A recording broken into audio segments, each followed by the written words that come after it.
Imagine trying to steer like a multi-billion-dollar cargo ship. Oh, man, that's a lot of pressure. Right. You've got this expectation that a course correction is going to be this highly calculated, incredibly precise maneuver. Yeah, you turn the wheel a fraction of a degree, check the instruments, let the momentum do the work. Exact. But occasionally you look at the wake left behind, and it doesn't look like a gentle curve at all. It's just... Yeah.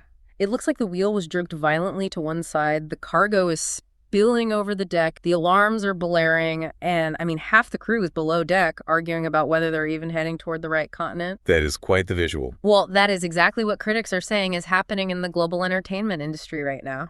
Hollywood. Yep. Today we are dissecting a viral argument from the commentary channel Clownfish. And they make a staggering claim, which is that the DEI era in Hollywood isn't just failing. They're saying it is over. Completely over. Right. So we're going to put the thesis presented by these creators, Kneon and Geeky Sparkles, under the microscope. We want to see exactly how they argue this entire initiative backfired. Just to be clear, we're not taking a side here. Oh, definitely not. Our mission today is purely to map the anatomy of this cultural backlash, just reporting on the viewpoints presented in the... Right, acting as guides for you, the listener, through this really heated debate. Exactly. Okay, let's unpack this. The spark that ignited their entire breakdown was a recent appearance by an actress named Issa Rae. Yeah, she was speaking at the Rap's Creator Hollywood Summit. Right. And she's known for things like The Hate U Give and a voice role in a recent Mario game. Anyway, the comments she made there didn't just suggest a shifting trend. No, they painted a picture of, like, pervasive institutional fear. Yeah. She stated that DEI, diversity, equity, and inclusion has essentially become a bad word in Hollywood. A bad word? Wow. And she noted that even executives of color are currently terrified to support... Because they're afraid of losing their job. Exactly. It's described as a full-scale retreat. But let's pause right there for a sec. Okay. Because, you know, an executive being scared of a shifting corporate wind isn't exactly a new phenomenon. Right. Hollywood executives are famously risk-averse. They panic all the time. Yeah, they do. So what makes this specific retreat different? Well, the Clownfish TD thesis doesn't just view this as Hollywood temporarily tightening its belt. No, they are framing this as the catastrophic failure of a mandated system. Right. Their core argument is that these corporate initiatives actively set the movement for equality back by decades. Decades. That's a huge claim. To understand why they view it as a catastrophe rather than just a simple market correction,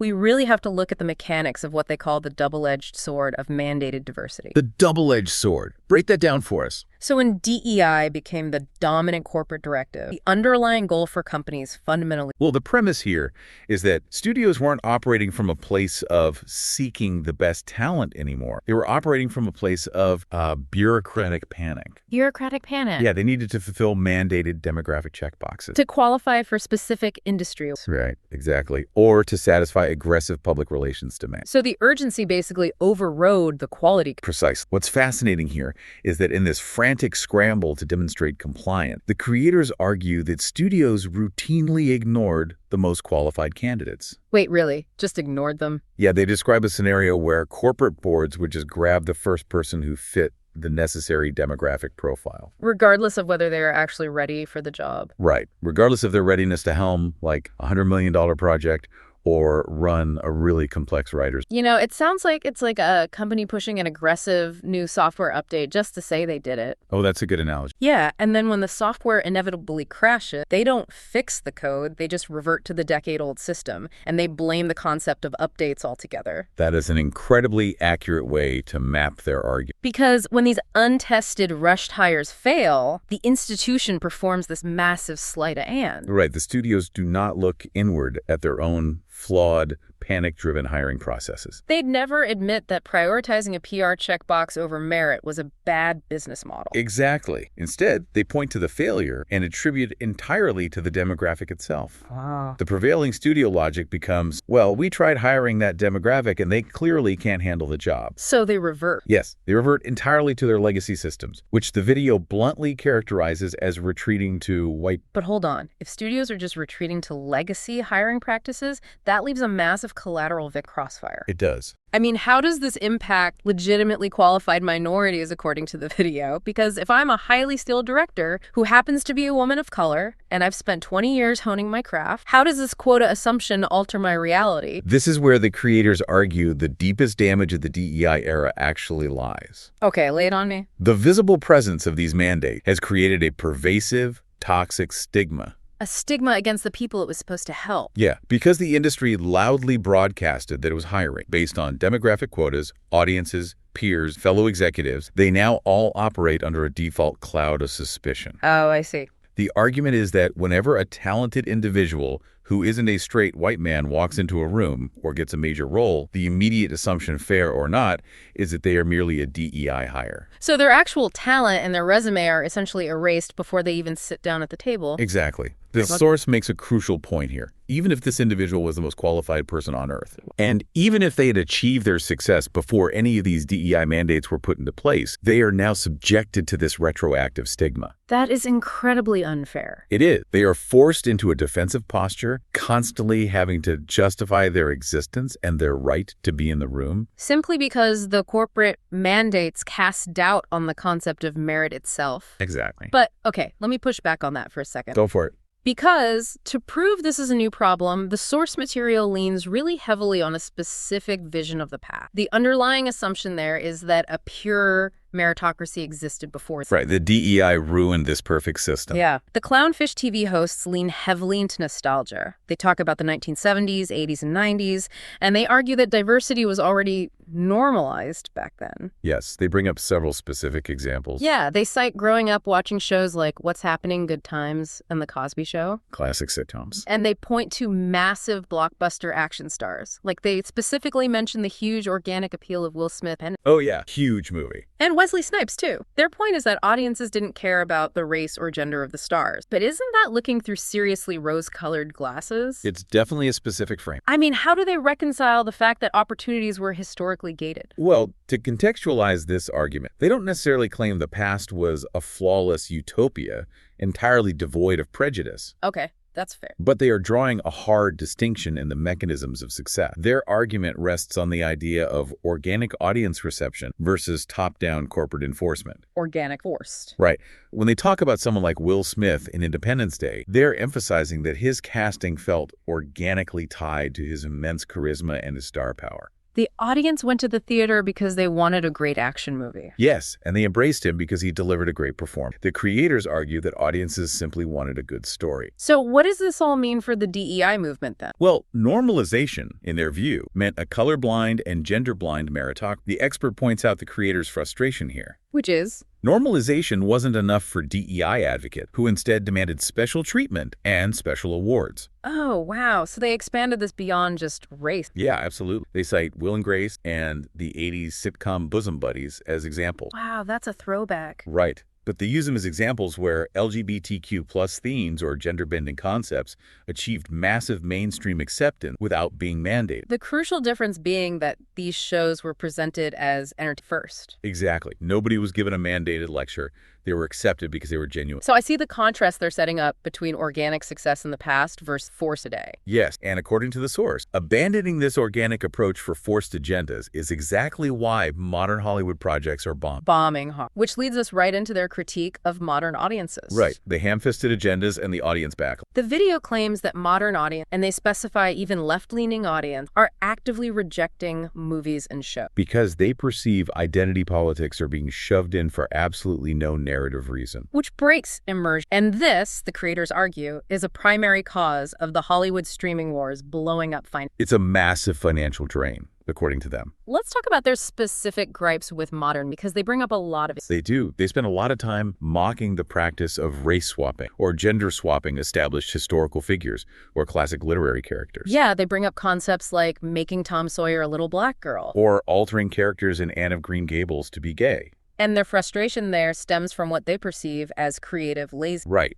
Instead of taking the financial risk to build new, original, diverse characters, the studios just take a shortcut.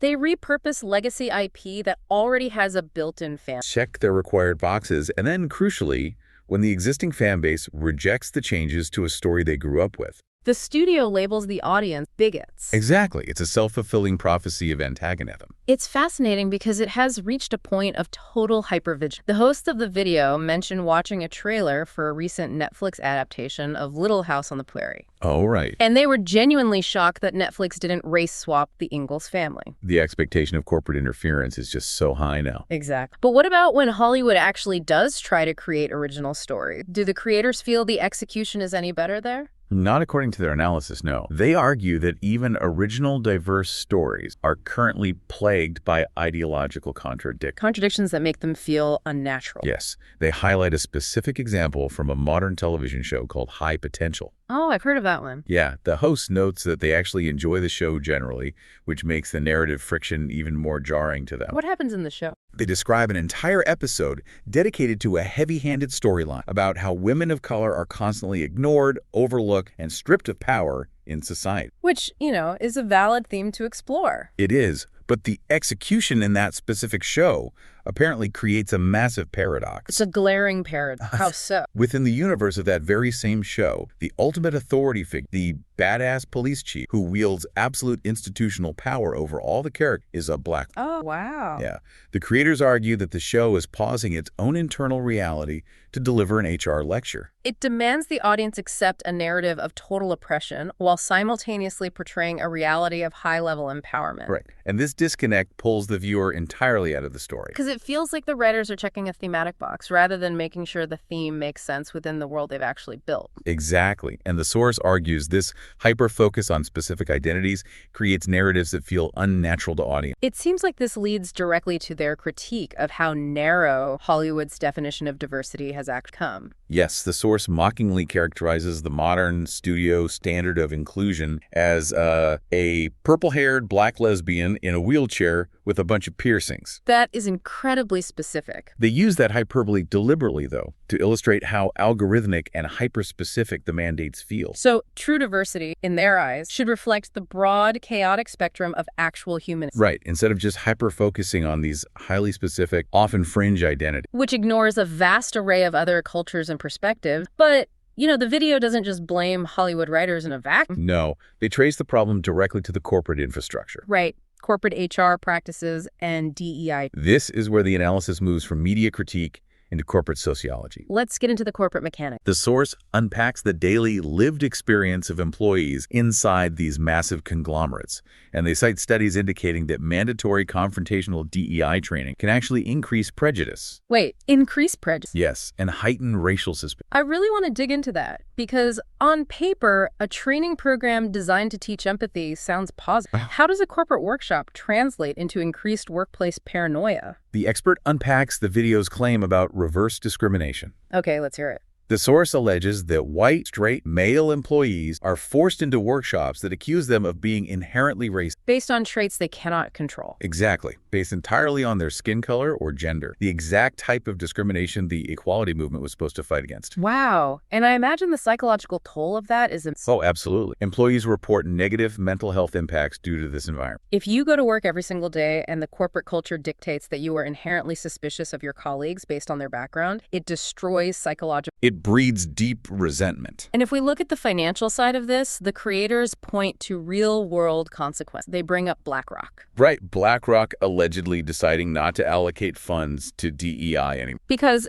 as the video bluntly states, no one wants to invest in it anymore. The financial return just isn't there, and the internal friction is too costly. And to contrast this heavily divided corporate mindset, the video brings up an anecdote about the Artemis spaceman. Yes, the Artemis mission astronaut. An interviewer apparently tried to corner this astronaut into talking about the racial dynamics of the crew. And how did the astronaut respond? He just completely sidestepped it. He redirected the conversation to the achievement.